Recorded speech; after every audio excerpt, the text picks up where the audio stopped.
Let's make something beautiful.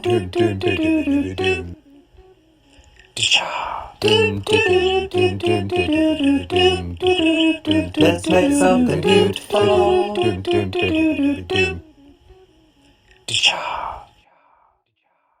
Hi, in this episode we're going to make a wonderful dried flower arrangement out of all naturally dried flowers, a lot of which I've harvested, some I purchased, some were left over from events that I was able to dry, and everything has been color enhanced with Design Master color tools I use just for flowers for a lot of them, and we'll talk about that and various other aspects of it throughout our arrangement.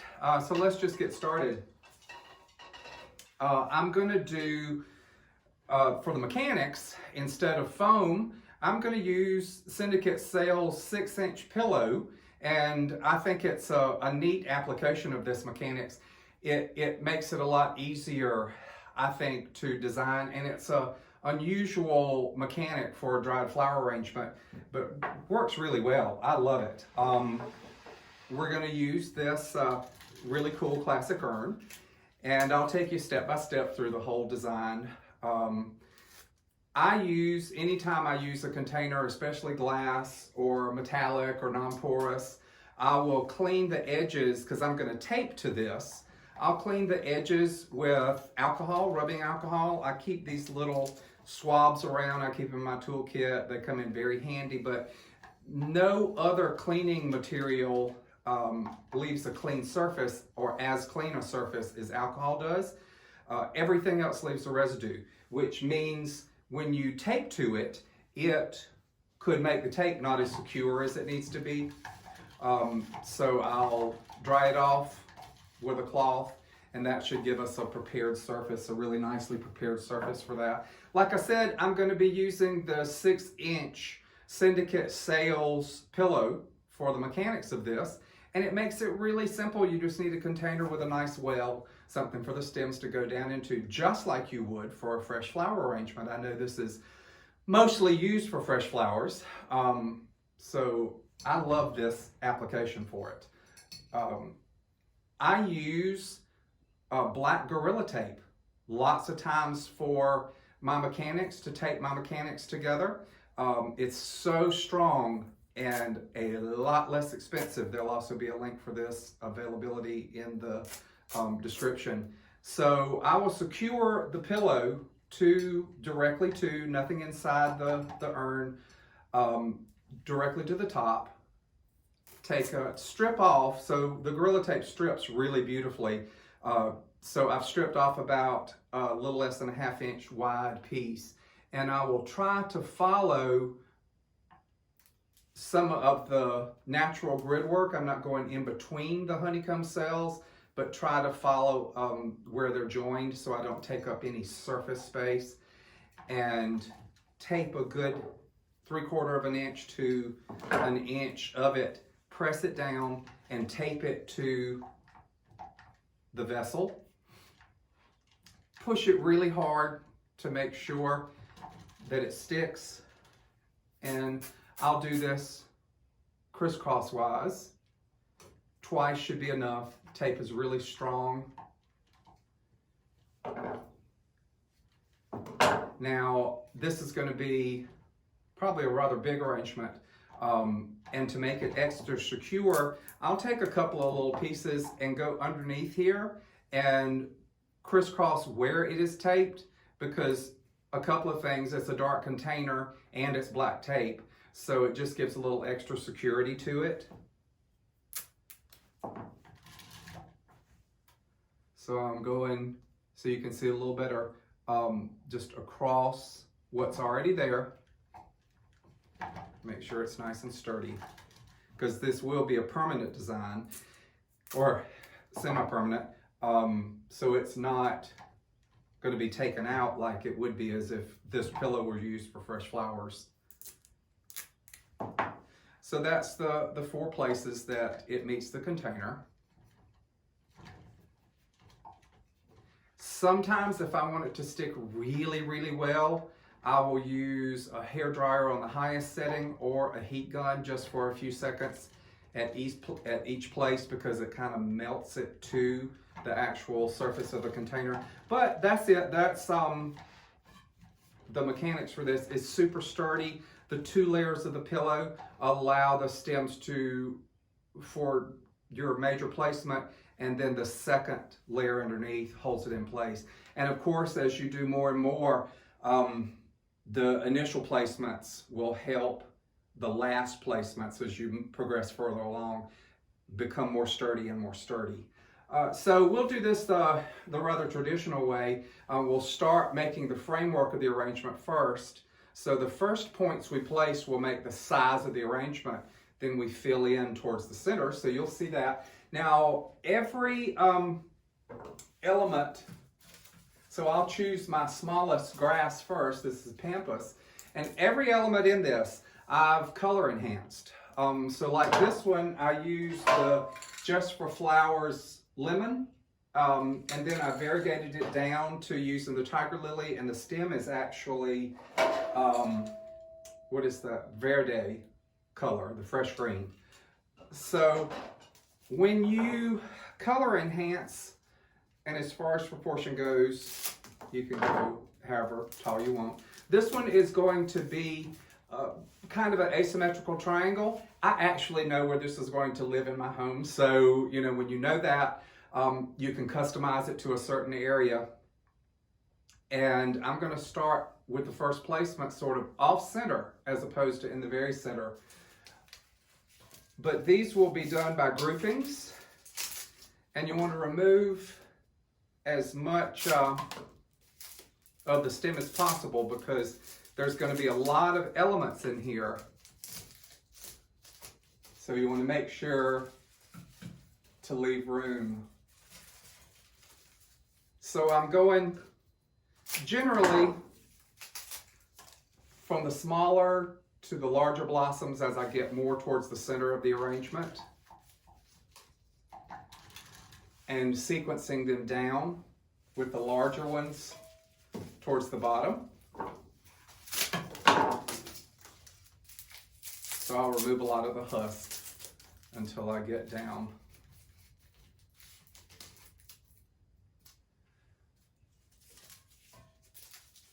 And draw them down into the very center. I love all of these little curls. I'll probably add some of those at the very end. So you see that makes a grouping. I know this is going to be the front of the arrangement, even though I'm going to finish off the back a little bit in case it ever shows up in a mirror. But this will be mostly a one-sided arrangement. So we've already established our height. And then next, let's establish to the left. Now, this is dock that I've harvested. And it's such a challenge lots of times to find flowers that are dried that have any kind of curve, since so many things that you dry, you'll hang upside down. But I actually, and I'll show an image of this at some corner of the video, I actually press this up against elements that would cause it to curve as it dried. So that really helps. Whereas, like I said, so many drieds, you don't have any kind of curve to it, but you can force it to. So when you choose flowers to dry, and I'll cover tons more elements in an actual drieds class, but when you choose flowers to dry, they need to be at their peak, because as they dry, they will, like if there's a bruised petal or if it's an older flower, any blemish will be enhanced as it dries. So you want the most beautiful stage of that flower to dry. Let's make it drape even further. So see how we've got these nice curving stems that's often so hard to find, like I said, in dried flowers. And as the more we put in, the sturdier the placements will be. But I really do like this pillow for this element.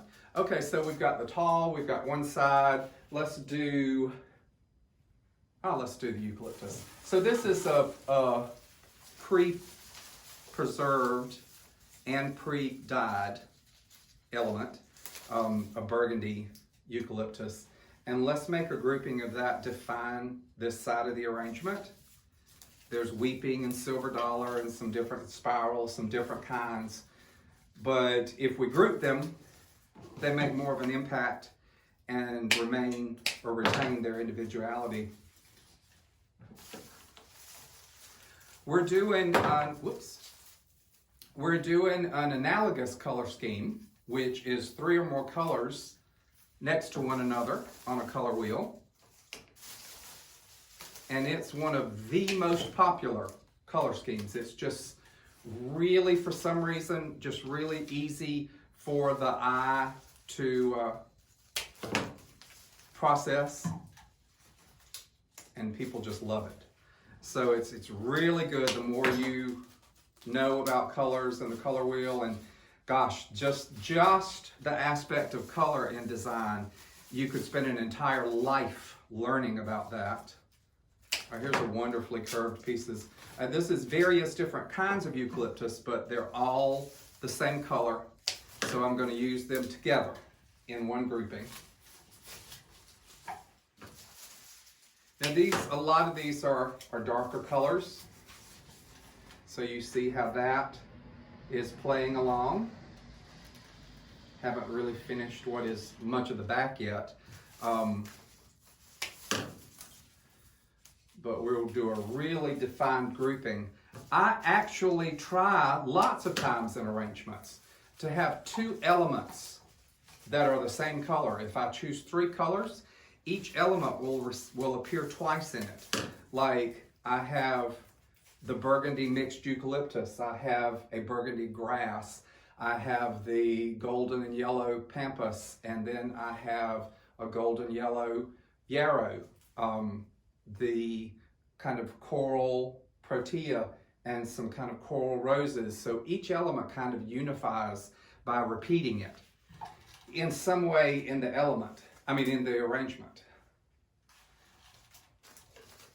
So you can do groupings that are really kind of solid. I think we're going to do that, which gives this arrangement a little more traditional look. Dried flowers so often will immediately give you a little bit of a vintage look. It's kind of inherent in drieds. That's just sort of part of when you use drieds, what they're going to look like. So and that also can add a certain, to me, an integrity to it.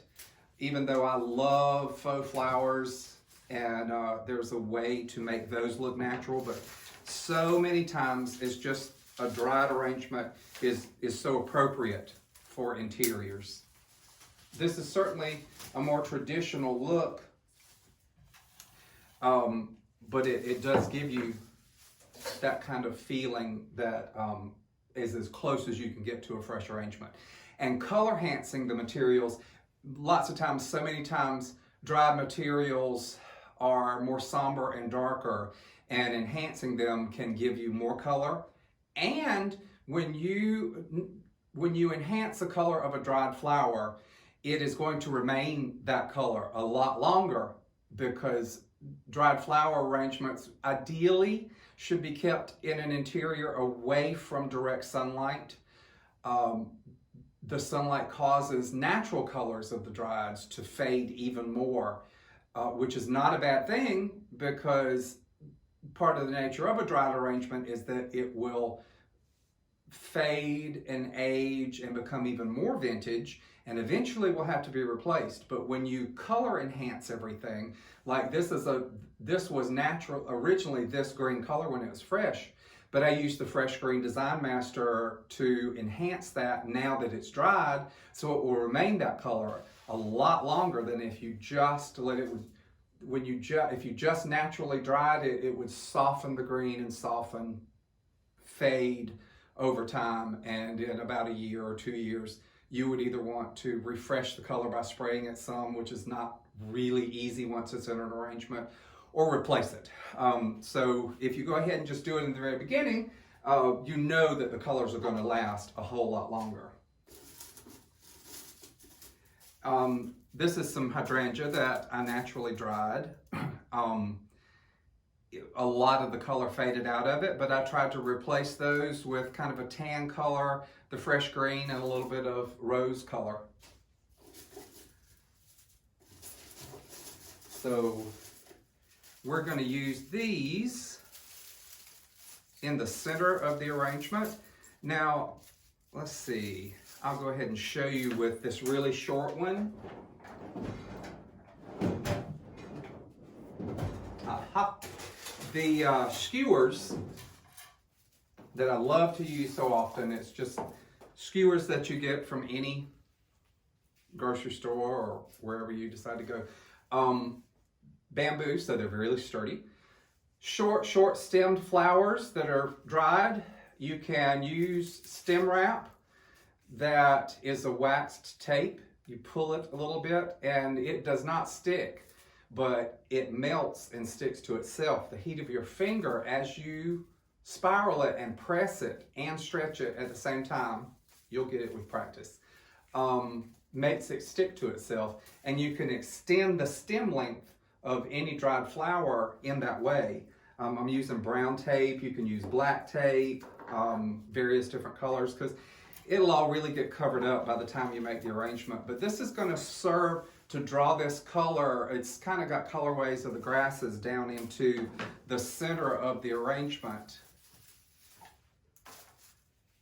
Some of these already have stems long enough. So we'll go from the back placements out to the front. So you see this is the back part of the design and the lines. So this is really a radial style arrangement, which means there's an imaginary center in it and all the lines radiate out from that, just like the sun, rays of the sun. So that's what you're kind of imagining while you are making an arrangement. So you'll notice again, we are keeping our flowers grouped, which you don't really see that often in a dried arrangement. So many traditional arrangements are just salt and pepper, just mixed flowers. Especially if you're doing a traditional Williamsburg look, that was just the nature of that style of design, that it was more salt and peppered. So I am going to let that hydrangea go into the grouping of eucalyptus a little bit, so it is a little softer, a little more natural, not so zoned. So, going great. Let's do some of our burgundy grasses. So we've got these really cool grasses, and that's going to repeat our burgundy look. Let's choose our tallest ones first. We're going to get rid of the little pieces that would normally fall down.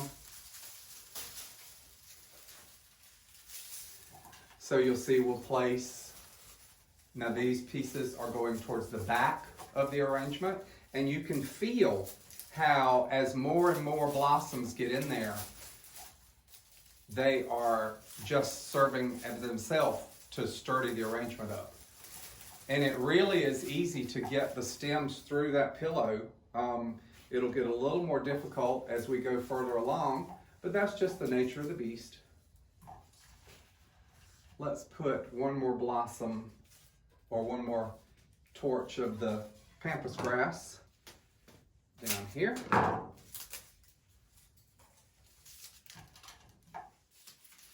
And so that's, you see how that is a little disconnected. There's this empty space, and so now look how that draws that element down further. Since that blossom was a little bit smaller, and like we said, we're trying to do smaller at the top and bigger. I'm going to put one right next to it that will give it a little more visual weight. So you see how that accomplishes that. And you can always move things around as you're making the arrangement. So let's add some more of these, kind of in the interior.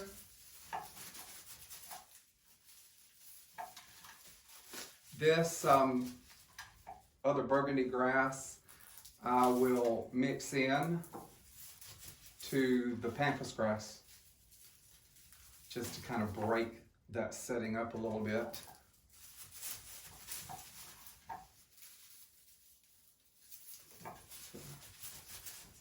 Now we're getting to the point where over halfway finished with the arrangement, so we're going to start putting some of the focal pieces.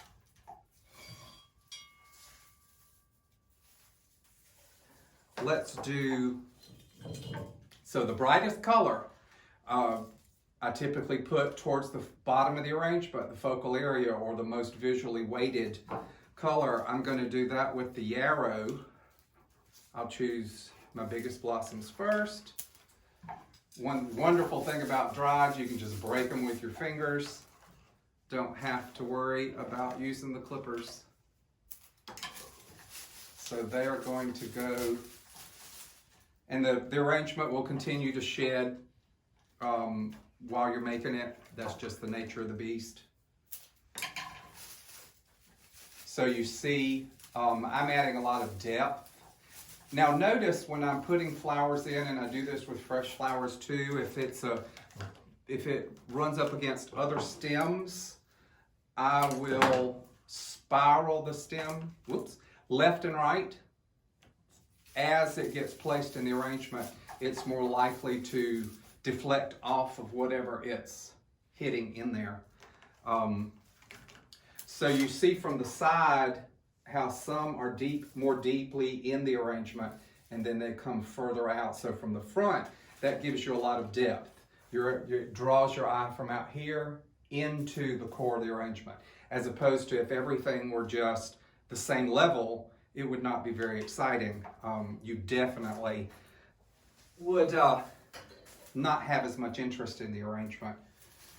So you want some of it to go deep down towards the lip of the container, so it's really unified with the container itself. So this is just visual. You're checking things out and seeing how you want it to go as far as the placement of the next blossoms. We're trying to beef up this color, so I'm doing lots of stems right next to previous placements, so it just gets bigger and more full, and drawing your eye down towards the center of the arrangement. So you see how that's going still, nothing at the back, but see how I use a third of it is towards the back. I started the arrangement towards the back of the container. So like if you had, just to show you a little more clearly, when you're doing a one-sided arrangement, you don't start in the center of the design, of the container rather, you start towards the back. That leaves you the entire front part of the oasis or foam or whatever you're using, the whole front part of the arrangement. So there's very little towards the back. So you're starting on the back third instead of starting in the center.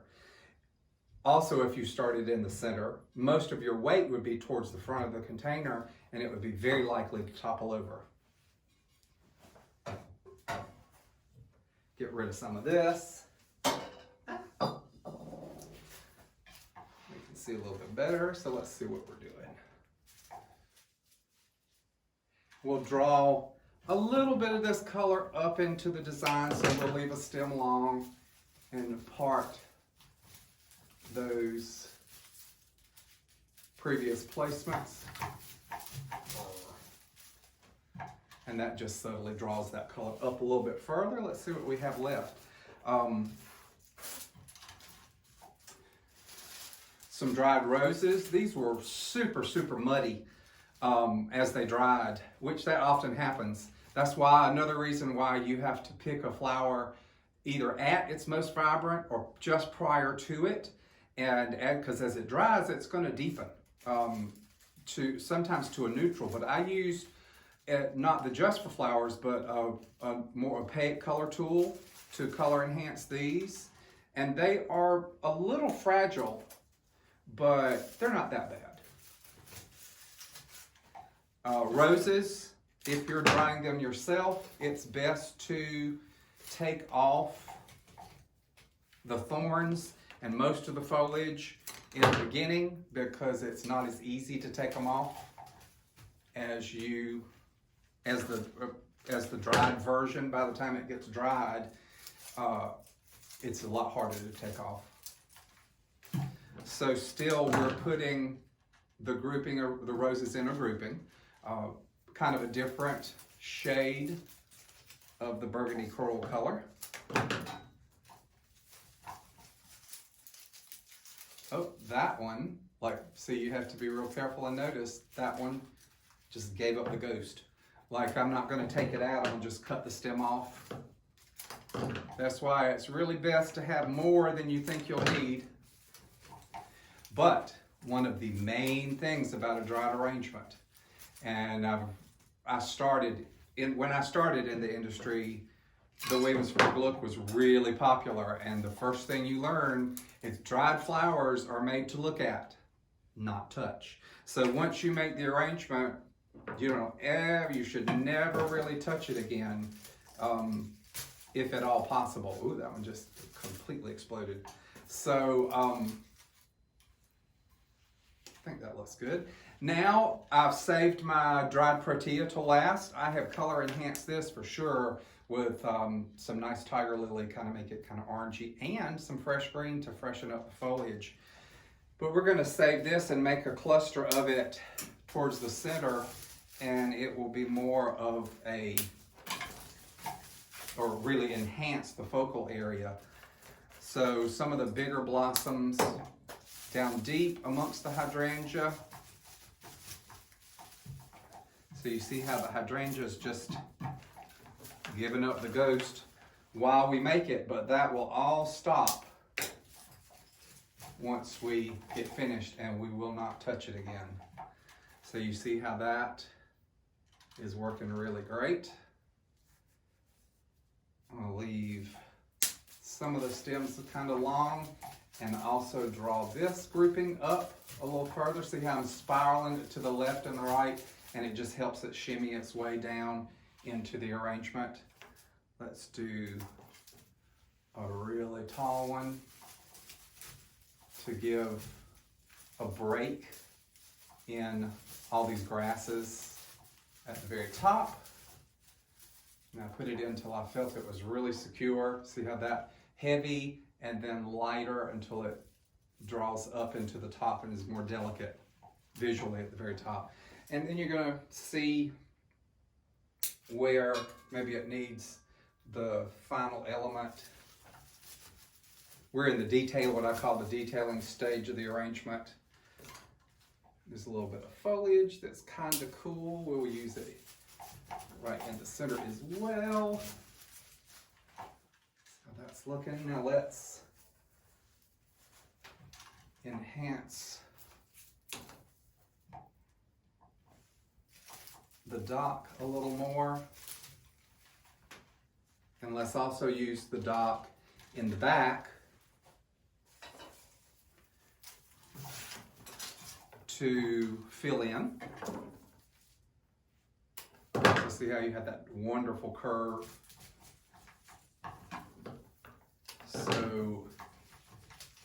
So there's no real need to use any kind of additional filler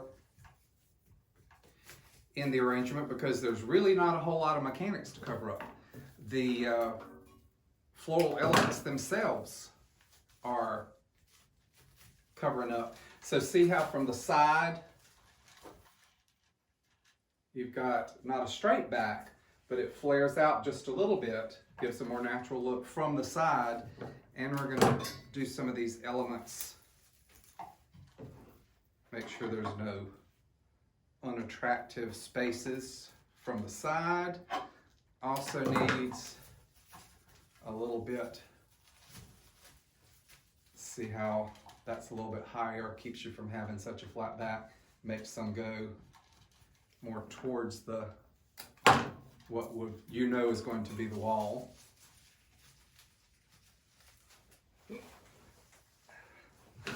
Last piece.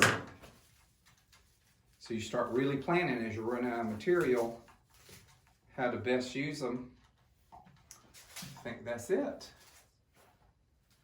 So, what do you think?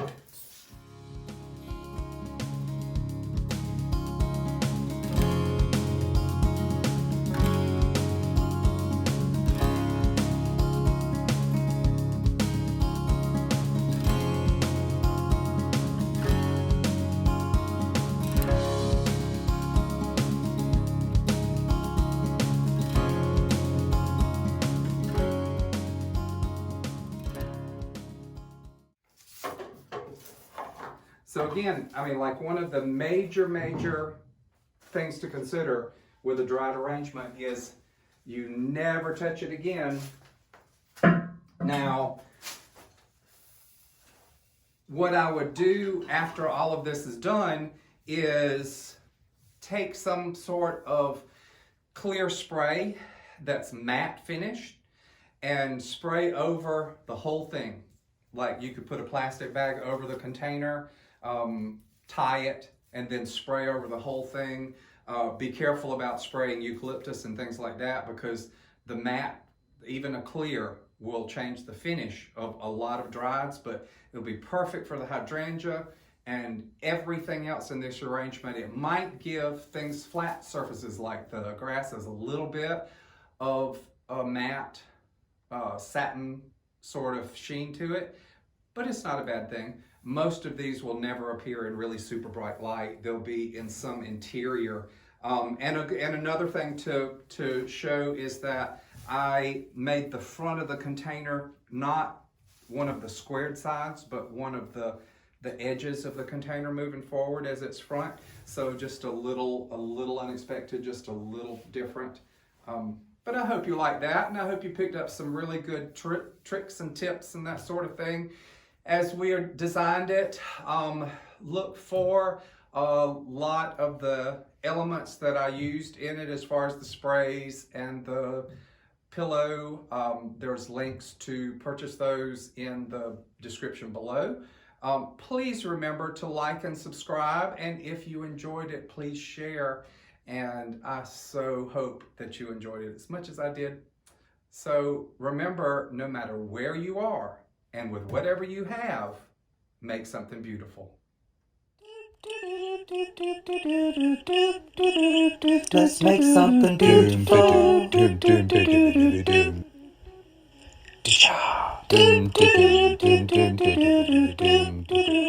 Let's make something beautiful.